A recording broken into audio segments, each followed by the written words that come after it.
E por que você escolheu Ricardo Young para escrever a biografia? Conta essa história pra gente. Excelente pergunta. Como eu tinha comentado, eu queria fazer um livro sobre ética.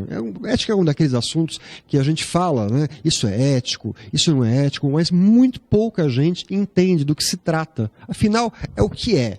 É uma lista de coisas que você deve fazer, ou que você não pode fazer. Então, é um assunto bastante interessante, muito pouco explorado, e eu queria escrever sobre isso, inclusive do ponto de vista filosófico. Mas de uma maneira que fosse interessante de ler. Porque você pega um livro, estamos na era da informação, né, que se tornou a era da informação rápida, ou a era da falta de concentração, porque é muito raro, é cada vez mais raro você ter alguém que para em casa durante 1 hora, lê um livro. Então, a minha opção pela narrativa é uma maneira de encapsular uma mensagem importante, relevante, dentro de uma história. E a pessoa sempre quer saber como é que termina a história, né? Então, essa é a ideia das minhas 3 biografias. Passo mensagens importantes, principalmente do Ricardo, quando eu falo de ética, de nova política, né?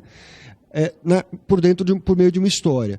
Então, eu fui até ele, fiz o convite, ele, a princípio, falou, mas, ele diz sempre essa frase, né? Mas eu não morri. Por que fazer uma biografia? Eu não quero.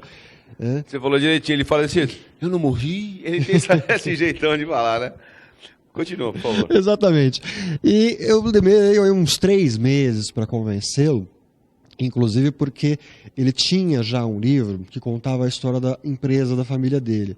A família do Ricardo, ela criou a primeira grande escola de inglês particular do Brasil, na década de 50, que era o IASG.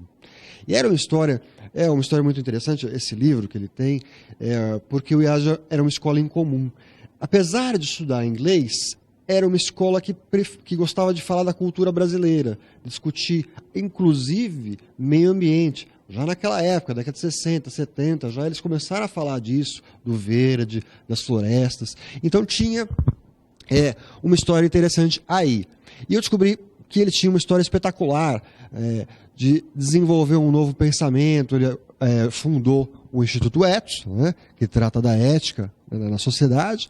Ele criou outras instituições, como a Associação Brasileira de Franquias, participou de instituições importantes, como o PNBE, que é um grupo empresarial que busca melhorar o Brasil.